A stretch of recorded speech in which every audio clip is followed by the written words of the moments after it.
அப்புறம் உலகத்துல நிறைய உயிர்கள்லாம் பாக்குறோமேன்னா, மற்ற எல்லா உயிரும் அகுதென்றே, மற்ற எல்லா உயிரும் இந்த உலகத்திலே எத்தனை எத்தனை உயிர்கள் இருந்தாலும், அவர் தேவலோகத்தில் உள்ள தேவரா இருக்கலாம், மனிதர்களா இருக்கலாம், விலங்குகளா இருக்கலாம், பறவையா இருக்கலாம், மற்ற எல்லா உயிரும், அந்த எல்லா உயிர்கள் ஜீவராசிகளுமே அகுது அந்த பிரம்மம் என்றே, அந்த பிரம்மம் தான் அத்தனை ஜீவராசிகள். அதுல மாயாவாதி என்ன சொல்றார்? மாயையினால பலவா தெரியறதுங்கிறார். பாஸ்கரர் அந்த சரீரம்ங்கிற உபாதியால பல பலவா தெரியறதுங்கிறார். யாதவ பிரகாசர் பிரம்மமே அந்த உயிரினங்களாக மாறிடுத்துங்கிறார். ஆக மொத்தம் மற்ற எல்லா உயிரும் அகுதன்றே, மற்ற எல்லா உயிர்களும் அதே பிரம்மம்னா.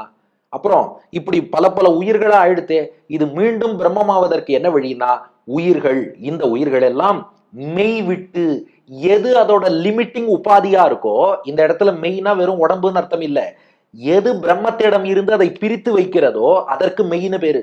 மெய் விட்டு பிரம்மத்தோடு பிரிக்கக்கூடிய அந்த தடையை விட்டு விட்டால் ஆதி பரனோடு, ஆதி காரணமாக இருக்கக்கூடிய பரம், உயர்ந்து இருக்கக்கூடிய பிரம்மத்தோடு ஒன்றாம், எல்லாமே ஒன்றாகிவிடும். மாயாவாதத்தின்படி மாயை அறியாமைங்கிறது நீங்க எடுத்துனா அவனே கடவுளாயிடுவான்.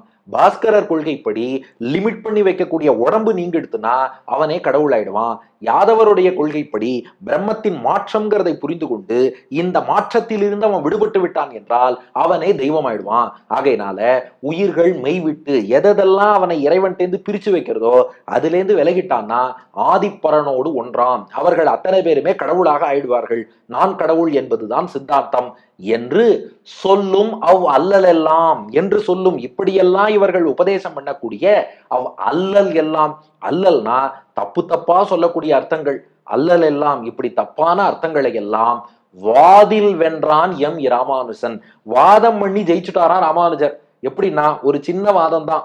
அவர்களை பார்த்து ஒரே ஒரு கேள்வி கேட்டார், நீங்க எல்லாருமே கடவுளோடு போய் ஐக்கியமாகி விடுவார்கள் என்று சொல்கிறீர்களே.